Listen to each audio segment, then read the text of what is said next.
तो आज दिल्ली दिल से में हम बात कर रहे हैं मेडिकल योगा की, और मेडिकल योगा को प्रचलित किया है डॉक्टर दीपक सचदेवा। बहुत ही युवा डॉक्टर हैं और उन्होंने पुरातन और आधुनिक पद्धतियों को एक तरह से उसका मिश्रण पेश किया है। बहुत फायदा भी हो रहा है। डॉक्टर मनीष उनके साथी, उनके पेशेंट हमारे साथ हैं जो अपना एक्सपीरियंस शेयर कर रहे थे। जी डॉक्टर मनीष बताइए। सबसे पहले मैं आपको ये दिखाना चाहूँगा, मेरे ऑर्थोपेडिशियन फ्रेंड ने, तो मैं जनरल लेप्रोस्कोपिक सर्जन हूँ, और मेरे ऑर्थोपेडिशियन फ्रेंड ने एब्सोल्यूट बेड रेस्ट एडवाइस कर दिया था मुझे जी कि अगर आप देखना चाहें तो ये उसकी स्लिप है। जी ये मेरी कुछ रिपोर्ट्स भी हैं, अगर आपको इंटरेस्ट हो तो देख सकते हैं, जिसमें डिस्क प्रोलैप्स आया है। मैं जानता था कि एलोपैथी में तो ज़्यादा कुछ नहीं हो पाएगा, पर क्या होगा, कहाँ होगा, मुझे नहीं पता था। या ये कहते हैं कि जब बहुत ज़्यादा इच्छा होती है तो कुछ ना कुछ मिल ही जाता है। तो किसी मेरे एक बहुत अच्छे मित्र ने मुझे बताया कि आप वहाँ जाइए। जब आया था तो बहुत क्वेश्चन थे दिमाग में।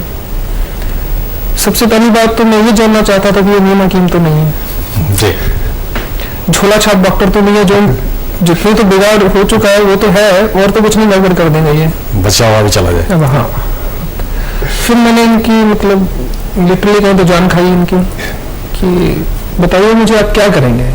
डॉक्टर होते हुए तो आप दूसरे डॉक्टर को तो तमाम सवाल खड़े कर सकते हैं। हाँ, मैंने पूछा कि देखो आप अगर मुझे कन्विंस कराएंगे मैं तभी आपको अपने ऊपर हाथ लगाने दूंगा, क्योंकि मैं पहले परेशान हूँ, मैं खड़ा नहीं हो सकता प्रॉपर, गर्दन को कॉलर लगाना पड़ रहा है, प्रोफेशनली डिप्रेस हूँ क्योंकि मैं सर्जरी नहीं कर पा रहा। तो इनके साथ बैठा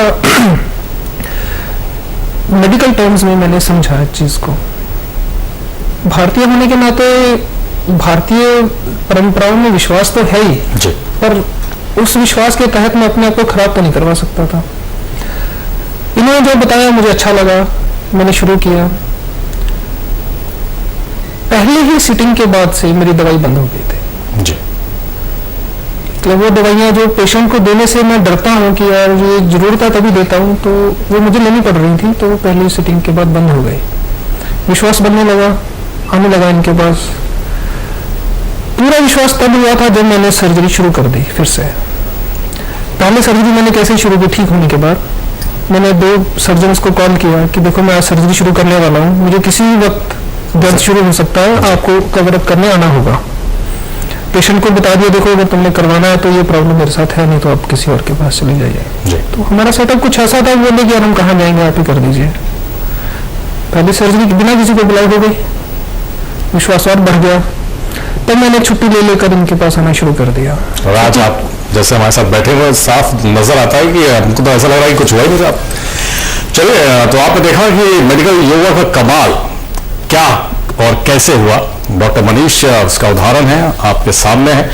योग करे निरोग, ये महज एक कहावत ही नहीं बल्कि आज की तारीख में साइंस की बेपनाह तरक्की के इस दौर में भारतीय इतिहास को फख्र का जामा पहनाने में कारगर हकीकत है। और पश्चिम वाले तो इस पद्धति से इतने प्रभावित हैं कि पूछिए मत। और इन लोगों ने योग के महत्व को भी काफी गहराई से समझा है। योग की तमाम शाखाओं में से एक शाखा है मेडिकल योगा, जिसकी मदद से कई लाइलाज बीमारियों का निदान मुमकिन हो सका है। और डॉक्टर दीपक के मेडिकल योग सेंटर के अंदर घरेलू उपकरणों और योग के मिश्रण और आधुनिक तकनीक से इलाज किया जाता है। यानी एक्सरे और सिटी स्कैन की मदद से बीमारी को जानकर आसन तैयार किए जाते हैं। और ये आसन योगा के सामान्य आसनों से हटकर होते हैं, जो लोगों को काफी फायदा पहुंचा रहे हैं। साइंटिफिक तरीके से ये कराते हैं, रस्सियों से या जो, क्योंकि हम खड़े नहीं हो सकते हैं, टांगे हम इतनी देर नहीं खड़े कर सकते जितनी देर की हमारी टांग जो है वो सीधी करवा दे। डॉक्टर दीपक की माने तो मेडिकल योग से सैकड़ों बीमारियों और सर्जरी से बचा जा सकता है, जिसकी एक मिसाल आशा जी हैं, जो कि अपने पैरों पर खड़ी हो सकेंगी ये आशा छोड़ चुकी थी और सर्जरी तक की नौबत भी आ चुकी थी। पर डॉक्टर दीपक उनकी निराश जिंदगी में रोशनी की सौगात लेकर आए और बस मानो आशा जी को मांगी मुराद मिल गई। मेरे को साइटिका का पेन था लेग्स में जो होता है नीचे की तरफ, तो शाम तक बड़ी प्रॉब्लम होती थी, अब काफ़ी रिलीफ है। लेकिन पहले मैं मेडिसिन लेती थी, मेरी मेडिसिन बंद हो गई हैं और काफ़ी रिलीफ है, मैं बैक पेन में भी आराम है। सबसे मोटी चीज़ जो देखी है मेडिकल योगा में, इसके अंदर आप योगा करते हुए ये फील नहीं करते कि आप कोई योगा कर रहे हैं। आप कहीं भी अपने आप को एक्साइटेड फील नहीं करते कि कोई एक्सर्शन ले रहे हैं। जहाँ तक आपकी बॉडी अलाउ करती है वहाँ तक आप योगा में जो है इसके अंदर जो है आसन में जाइए। उससे आगे जो है ये कुछ जो है हेल्प प्रोवाइड करते हैं, जिसके द्वारा जो है ना हमारी बॉडी को जो है ये उस प्रॉपर शेप की तरफ डाइवर्ट करते हैं, जिससे हमें रिलीफ मिलता है। आमतौर पर हम पश्चिम की तारीफ करते नहीं थकते, पर हमारी संस्कृति का खजाना इतने जवाहरातों से भरा है कि पूछिए मत। बस जरूरत होती है डॉक्टर दीपक जैसे जौहरियों की। विक्रम गोस्वामी, सहारा न्यूज ब्यूरो, दिल्ली। और डॉक्टर दीपक की एक पुरानी पेशेंट आशा अग्रवाल जी, जिनके बारे में अभी आपने इस रिपोर्ट में देखा, हमारे साथ स्टूडियो में है। आशा जी, आप बहुत निराश थी, आपको लगता था कि आप शायद चल फिर नहीं पाएंगी और आपको चलने फिरने लायक बनाया। आप आज स्टूडियो में बैठी हुई हैं, कैसे हुआ यह कमाल? मैं 1 साल से परेशान थी, जयपुर रहती हूँ मैं। वहाँ मुझे मैं बहुत डॉक्टरों को दिखाया, सभी ने ऑपरेशन लगाया। फिर मेरा बेटा एक दिल्ली रहता है, उन्होंने इनके संपर्क में लाया वो, तो इन्होंने देखकर मुझे काफी ढांढस बनाया, हिम्मत बनाई और उन्होंने उसी दिन से इलाज शुरू कर दिया और उससे आज मैं चल पा रही हूँ, खुद अपना काम करती हूँ, 1 किलोमीटर में घूमने भी जाती हूँ।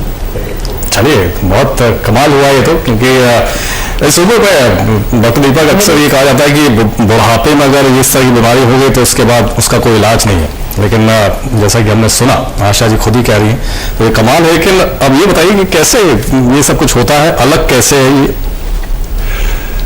योग में सब चीज का इलाज संभव है, इसमें कोई दो राय नहीं है। लेकिन आज की जो आधुनिक चिकित्सा शास्त्र है, चिकित्सा पद्धति जो है, उसमें बहुत सारी अच्छी चीजें हैं। हमने सिर्फ दोनों चीजों को जोड़ दिया है आपस में। घुटना एक अलाइनमेंट डिसऑर्डर भी है, डिजेनरेटिव डिसऑर्डर तो है, साथ में अलाइनमेंट डिसऑर्डर भी है। घुटने में एक साइड से गैप का कम हो जाना मामूली देखा जाता है, हड्डियां टेढ़ी होने लगती हैं। उसका इलाज दवाई खाने से नहीं हो सकता, क्योंकि हड्डी टेढ़ी हो गई तो दवाई खाने से सीधी नहीं होती है। गैप अगर कम हो गया है, कार्टिलेज दब गई है, तो दवाई खाने से वो गैप वापस बनता नहीं है। जरूरत होती है कोई ऐसी पर्टिकुलर अलाइनमेंट को रीसेट करने की, जिससे घुटना अपने वेट बेयरिंग तरीके से कर सके, और हम लोग उसी चीज में फोकस करते हैं। घुटने का इलाज हम लोग पांव से लेकर कमर तक करते हैं और धीरे धीरे करके पेशेंट, बल्कि पहले कुछ दिनों से रिलीफ मिलना स्टार्ट होता है। अलाइनमेंट करेक्ट करना हमारा मेन इसमें फोकस रहता है। चलिए, अब बहुत सारी अभी जो विजुअल्स हमने देखे हैं उसमें कहीं रस्सी नजर आ रही है, कहीं तकिए, कहीं मसनद, उस पर आपसे बात करेंगे। एक छोटा सा ब्रेक लेते हैं, बहुत जल्द वापस आते हैं। और हम कह सकते हैं कि डॉक्टर दीपक ने तमाम लोगों के दिलों में ये उम्मीद जरूर जगा दी है कि वो अगर नहीं चल फिर सकते हैं तो ये प्रोग्राम देखने के बाद, ये शो देखने के बाद शायद उनकी उम्मीद जगेगी और वो चलने फिरने लायक भी हो सके।